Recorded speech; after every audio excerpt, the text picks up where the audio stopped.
Welcome back to the podcast. I've got my good buddy Jason Anthoine with us. He's going to really show you why you're and how to support your employees and your customers and why most owners mess that up. And Jason, we've talked about some great ideas. Let's get right at it. Sure. I think one of the reasons leaders, owners, whoever you might be on the other end of this podcast, mess that up is there's so much focus on artificial intelligence and high tech platforms, which are all great, but none of those are a substitute for actual intelligence and a high touch approach. So if we think about what, future looks like and how we're going to create that and lean into it, it's more human and more experiences that feel authentic than it is reliance on technology and platform. I think that piece when you talk about that high touch, one of the places where I don't know what story or TV show or whatever this came from, where all of a sudden leaders end up in this box by themselves and they don't talk to their people. The most successful leaders, the most successful I've ever been, is when I spend time, literally great time, with the people that are in my charge. Right? When I look at them and say, all right, what do they need? What can I do to support them? Hear them, see them, right? That has always been the gift, is being engaged with them. Somewhere, some culture we have, it seems to have created this separation between the leader of the company and that, a little bit nuts, right? It is. It's very nuts, particularly if you think about how most leaders spend, all the time. They understand innately what to do if you substitute the word customer for employee, like they're doing all the right things around customers and clients and listening and spending time with them, and they should. But that is a model. It is a template for the things that you also should be doing with your employees. Because if you think about your customers and what you're doing in the marketplace, you're making all these promises about who you are and what you're going to deliver for them and all those things that matter. Well, it's everybody back inside the organization who have to deliver on all those promises. And so, in my mind, you have to spend as much time, if not more, with those people to make sure that delivery on those promises you're making externally is going to actually happen internally. And you can't do that if you aren't spending time, true time, face to face time as much as possible with your employees. Yeah, I mean, like there's something about seeing them, knowing them. As I've grown, my different companies throughout my life, 28 years of growing CDO group, one of the things that I had some people between me and employees. And then, I started to realize performance has changed.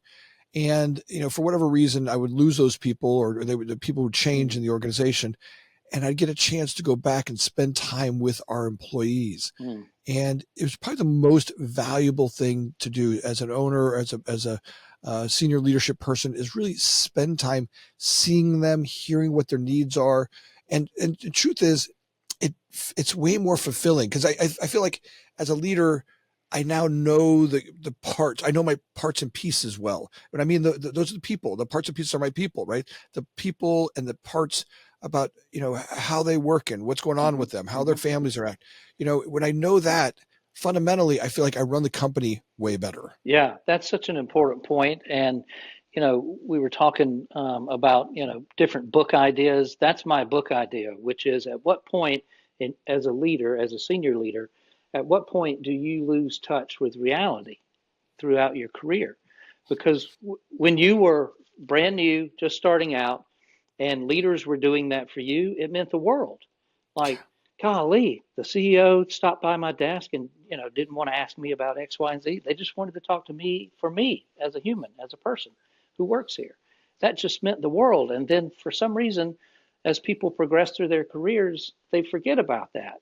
And it's unfortunate because it's so powerful and it has such an impact on people's lives, not just professionally, but also personally. And of all the things you have to do as a leader, it feels like one of the easiest. Just be yourself and care and show that care. It goes so far. It goes so far with your employees. I mean, think back at some of the people that have been leaders in my life that have been really most impactful. Yeah. I worked for this guy named Bob Tilsley out on the East Coast. And, Bob, before that, I worked for another guy in the Midwest. And the guy that worked for in the Midwest was just a tyrant, right? There was this like everything about him. It was fear driven, chaos driven. It was literally every interaction with him, there was some sort of fear that was generated in that. Hmm. And then the antithesis of that is all of a sudden I go to work with Bob on the East Coast, and he's all about you and what's going on with you and how he can support you and how's your personal life, your spiritual life. And like the gift of that was I wanted to do anything for Bob. Yeah. Like I wanted to Yeah. go anywhere, anything Bob needed. I would work tirelessly to support because I knew I loved having that relationship with him. Yeah. Right. And there was something about having that gave me great great trust. And, like there was, you wanted to do something great for Bob. That's right. And what you just described is the very definition of employee engagement that all of these companies are chasing all the time. And they do these surveys and they find out, what pretty much, anybody could find out if you spent 5 minutes there. You don't need to do an expensive long survey. You can find that stuff out just by, walking in the door at some of these places. And that's what everybody wants is that kind of engagement. And except when they hear those results from those surveys, they end up doing about 50 other things instead of what you just described, which is just being more human. I think the fancy term for it now is being more empathetic, but really it comes down to just caring and understanding that what you do with and for and through those employees matters even more to those folks than it does to you. So, just spend as much time as you can focused on those types of relationships and check in. You don't have to check on people all the time. You can check in with people and that'll be just fine. That's what it's all about. It kind of relates back to my kids. As a dad, there's been, I've got I have all these kids I always thought I had to do stuff, right? I had to like tap dance for my kids and the things that I buy, the places that we go, Yeah. all of these things. And what I really noticed was it became more about the time I spent with them. Yeah. It Yeah. wasn't necessarily the things. It was the way that we engaged. And sometimes just a phone call, reaching out, sometimes just a reminder, hey, I'm thinking about you, right? Sometimes just a text that I see you, and hey, I Yeah. see you, king or queen. I see you where you're at, and I feel like that's the same thing with the people that we work with, right? It doesn't have to be this big, long, No. something you get out of a book and you're trying to, Right. Right. feed to an employee. Sometimes it's just like literally just spend time with them, like hey, do a check in, Yeah. right? Yeah. And I think for those leaders, for those of you guys who have lost touch with that, right? Spend time, go back. And by the way, it'll feel awkward for about a second. Yeah. And then once you get past the threshold of it's not really that awkward, it's kind of great. That connection happens. And my belief is as quick as it felt uncomfortable, the next second becomes empowering for both of you. Right. Totally comfortable. Even more comfortable than you thought it would be. And I think too, a lot of times leaders, they're like, oh gosh, if I could just find the time. Well, of everybody in the organization, they have the most control over their calendars. And so, look what's on your calendars and just start thinking about how much of that is external facing, how much of that is, in our own bubble with other leaders and we're all talking about the same thing in a vacuum. Like how much time can you find, and you can find a ton that you can put on your calendar that says touch base with employees or go, take a trip to the plant and don't just go in there and go to the conference room and, meet with the leaders in a conference room, but you just go and that's where you work this week. They're going to set you up in an office and you work from that facility and then you walk around the rest of the time and spend time with folks in the break room and go out to lunch with them and all the things you would normally do. That more than anything else is empowering and engaging, and whatever results you're trying to get, you have a better chance of meeting those if you're treating your employees that way. Well, we're seeing it. We're seeing it in the fastest growing companies out there. I mean, guys like Elon Musk who literally sleep on the factory floor, Mm-hmm. right? Where he spends more time with the engineers and the people that are there than the execs in the towers, right? Yeah. He's literally on the plant floor working with those people and making a difference there. I feel like as a leader, my job is to solve the biggest problems of the day, right? As I look at great leadership, the things that are stopping the organization from growing, I feel like those are my responsibilities. So those are the places where, my job is to solve those problems for them, right? To go in there, and if I can, solve one problem for each department a week, that's the 50 the biggest problems a year Yeah, for that team. that's Think right. about the empowerment of that happening, or for an engineer, or for a project manager, or for a coordinator in our company. If I can go solve, if I spend, solve one a week, Yeah, and that maybe we're doing more than that, but if I can solve the 50 biggest problems they're having, right, and help, bring, and it's not that I'm some magician, but sometimes as an outside observer, I can stand backwards. And I would think great leadership is really saying, that's right. hey, look, spending, um, opening up your abilities to bring the billions of ideas of the world to the problems that are happening, right? Great leadership to me is always about finding, there's a billion ways to solve every problem, Hmm. Hmm. right? And the more I'm able to be focused on the people that are there, see them, and know what's going on. I have a clear path to the billions rather than the one That's right. idea, right? And that to me feels like that's what's going to move the ultimate organization forward, is that I can now solve the billions, or I can now solve the 50 problems, Yeah. which ultimately will become the big changers. That's exactly right. And I think the another point there that's related to that is you can do it faster. If it's up to these people to solve their own problems, depending on where they are in the organization, there might be, 10 levels between that person and the CEO, which, first of all, that's ridiculous. You don't need that many, but that is true in a lot of organizations. So for that person to be able to solve their problem, it might take weeks, months, maybe years. And in one conversation, you can come in and knock all of that stuff out of the way and get that stuff going. That person's going to be energized and excited. You will have the results that you're looking for. And then, to your point, Anthony, you're now focused on the 50 things that matter the most instead of the other billion things that you could be spending time on. It matters. That stuff really matters. Yeah, I mean, look, now you have tapped into the real influencers in your business, right? Those are the people where those are the parts and pieces of your business that are the biggest, game changers. Are really where the rubber meets the road. The things that are going to happen, Yeah. right? If we can take the stuff out of their way, now what happens? Yeah, and I think a lot of leaders too, there's a lot of reasons they're reluctant to do that, but one of those is, oh, it just feels soft and fluffy and I can't really measure it. Yes, you can. Those things show up in employee turnover, employee engagement, quality, safety, on-time delivery. Like everything that is already on the dashboard that you're looking at will be impacted the more you do those things and in a positive way. And so if you think it doesn't matter, just watch how the numbers change quarter after quarter when you do that. And then whatever that gain is between those quarters, that's how much that's worth. And at the end of the year, 10 million, 50 million, 100 billion, I don't know, depends on your organization. But it's all positive and it all goes straight to the bottom line. That's interesting. So talk to me about what do you think the biggest issues are with turnover? What causes this massive amount of turnover in American culture?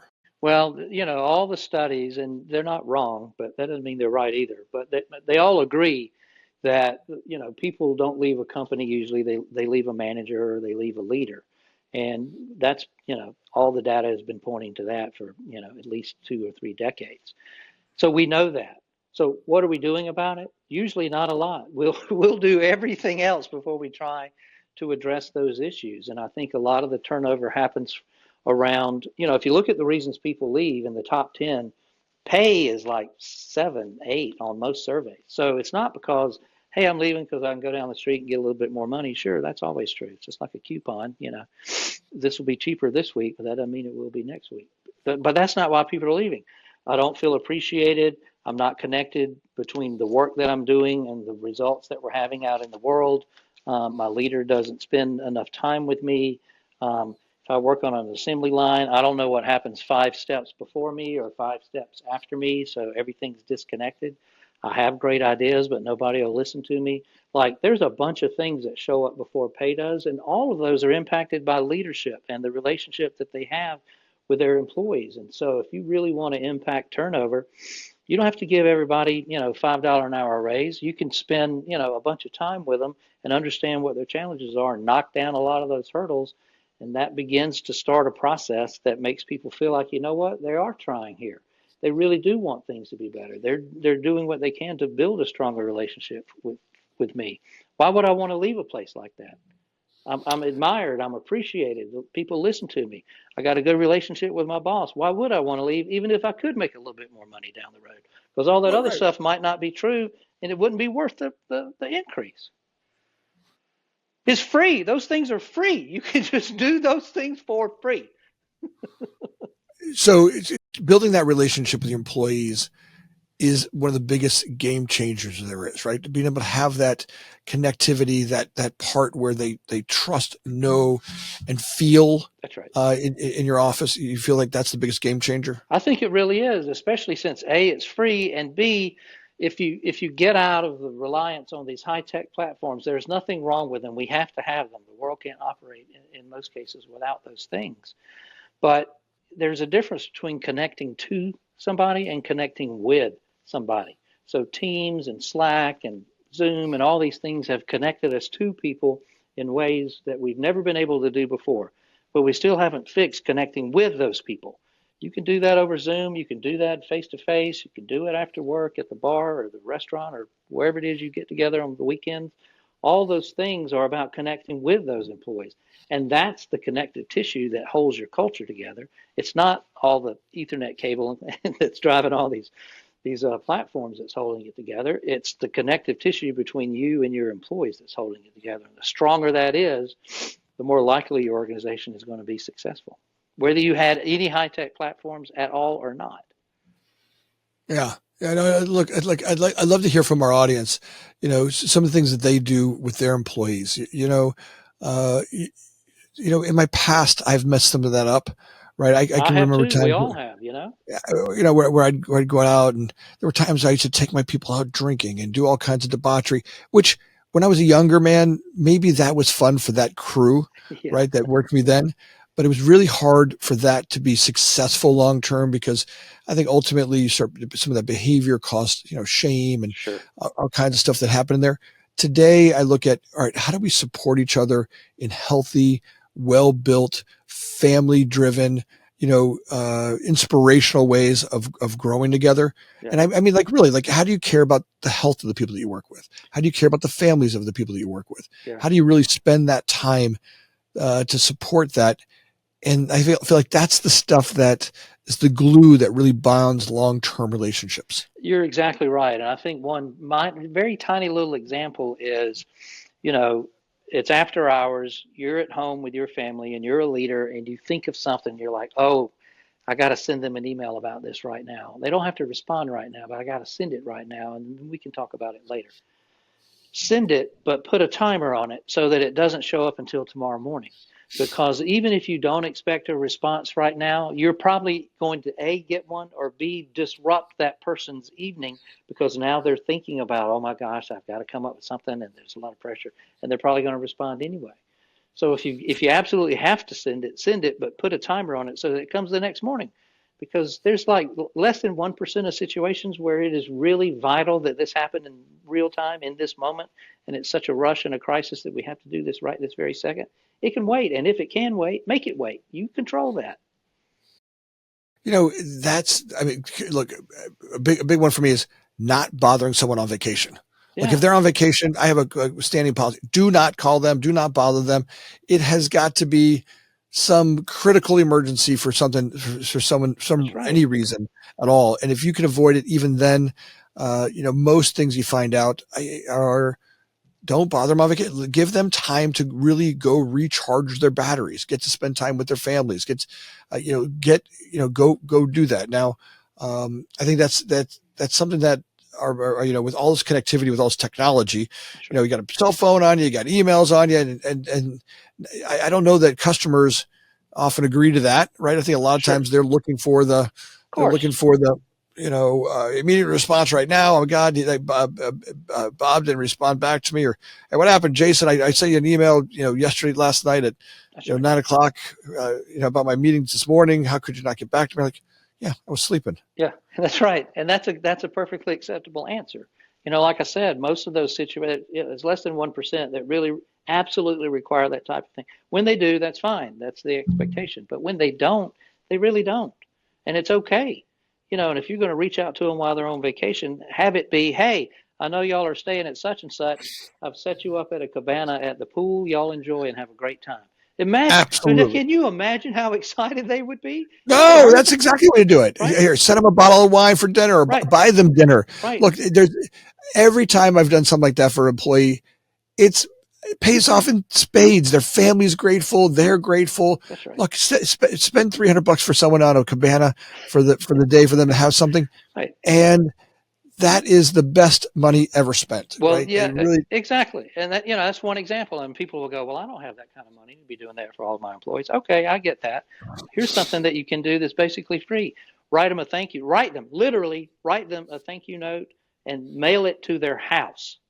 People will go, what? Mail it? I don't even know where to buy a stamp anymore. Yeah, mail it to their house because everything is digital, which means anything that isn't gets attention.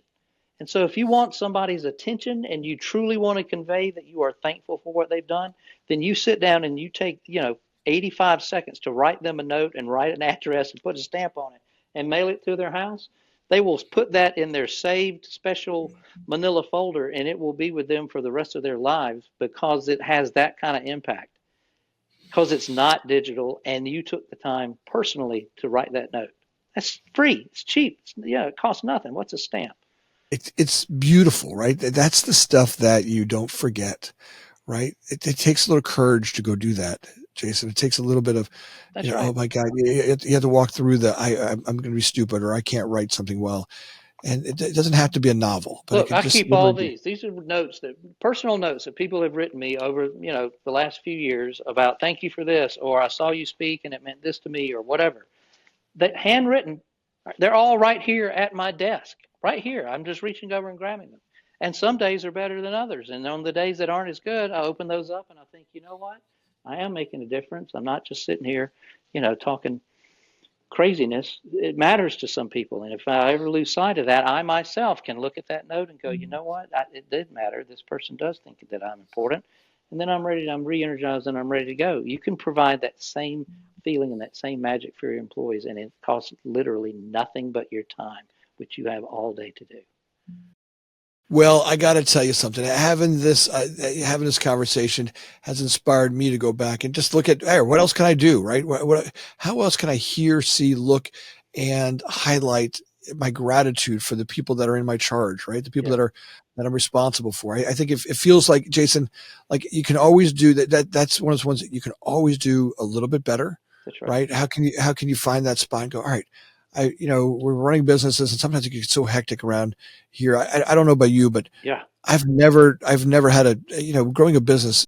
It's never, it's there's always something constant. to do. It's constant. Yeah, Yeah. it's God. constant. Every day that ends in Y is a day that you feel like you need to work, right? I get it. I completely get it. But you know what? At the end of the day, it's stuff like that that's going to matter, not just to them, but also to you. That forces you to pause and think about how grateful you are for that person, which helps you feel better, which helps you sort of recenter and think about your role as a leader and what you're trying to do. And that shows up. That it shows up. The accountant's going to have a hard time putting a dollar figure to it, but it shows up and you know what it's worth. And it's worth probably way more than a bunch of other things that you're spending time on. When I think about the Bob Tillsleys of the world, who the ripple effect of him and his influence on me, right? The ripple effect of that, Yeah, it's something that I want to emulate, right? I hope that somewhere I can be that ripple effect, right? As leaders, don't we all want to figure out a way to create that ripple effect? And I think you're right. When we spend some time really seeing and being with those people in a generous way, it's a gift that serves the world in a digital world where sometimes we forget the human touch, the human ear, just listening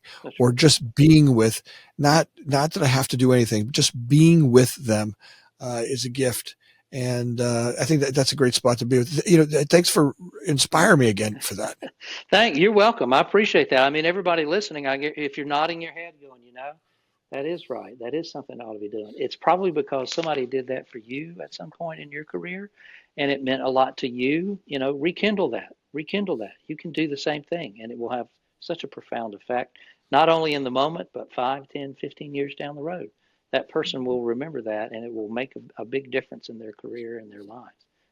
Well, you've got great courage, and Thank you. Jason, your gift. Oh, by the way, let's tell the audience, hey, audience guys, you look, you got to go check out his podcast.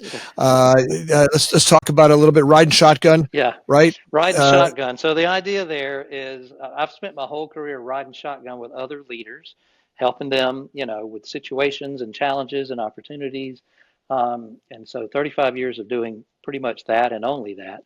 And so that's why I've named my podcast Riding Shotgun, because now you can ride shotgun with me while I tell you all those stories about what worked and what didn't and who tried and why they did and the impact it has and how easy it can be. The best thing about it is that no episode is longer than about 6 minutes, because who has time? Much more time Right. than that.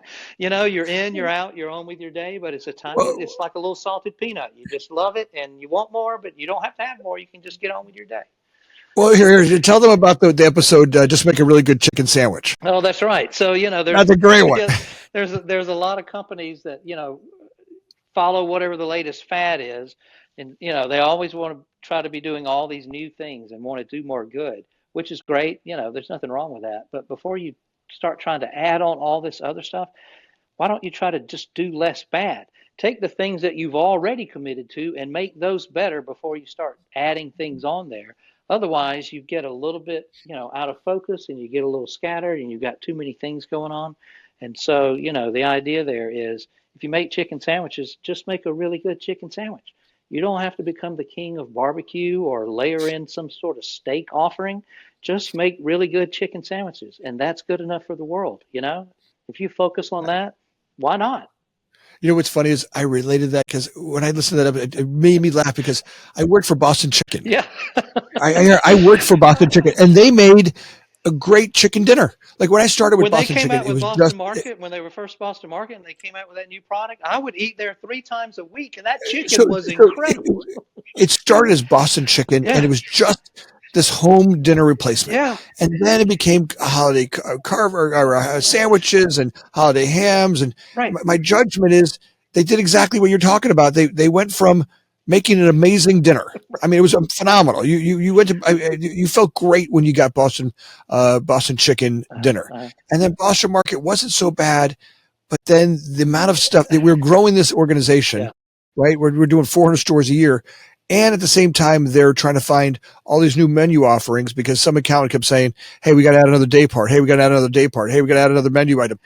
And all of a sudden, and you're trying to find all these great teams to run it. Yeah. It was just too much, right? It was just like, if we would have just stuck to the great chicken sandwich, the great chicken dinner, that would have been the key. And I think that's great. So guys, make sure that you go over to Riding Shotgun with Jason, and you'll love that. You'll love the show. Quick episodes, kind of fun to digest. It'd be great to get over there and support them. Yeah, I appreciate that. You can find the links to that wherever you find this podcast.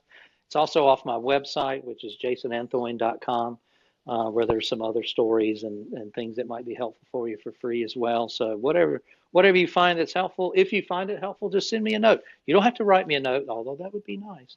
You can just send me an email. That's fine. I would just love to know if anything I've said has made a difference for you. Well, I'm going to put all the links to that down below. Alyssa and the team will put all that down there, and you'll have all the connections. Just go click on one of the links. You go to a show, go listen to that one. Just make a really good chicken sandwich, and start there and work your way backwards. Jason, I know it's a gift to have you on the show. I'm grateful for you being on today. I'm very blessed, and it's a gift for me as well to be on this show. So thank you, Anthony, for your time, and of course for all of you who are listening. Appreciate your time this morning. Hey, audience members, if you guys could take a second and like and subscribe. I noticed that we had over 5,000 downloads last week, and it was amazing how many people came on the show. But we also had a whole group of people that listened to the show but weren't subscribers. And I kind of, just take a second and like and subscribe. It means the world to us, and Alyssa and Joe and all the people in the background that put this show together. It's just, we're so grateful for you, and it helps us get great guests on. The more subscribers we have, those numbers do make a difference in the guests that we get. So if you could like and subscribe now, and as always, we're grateful for you listening. Thank you.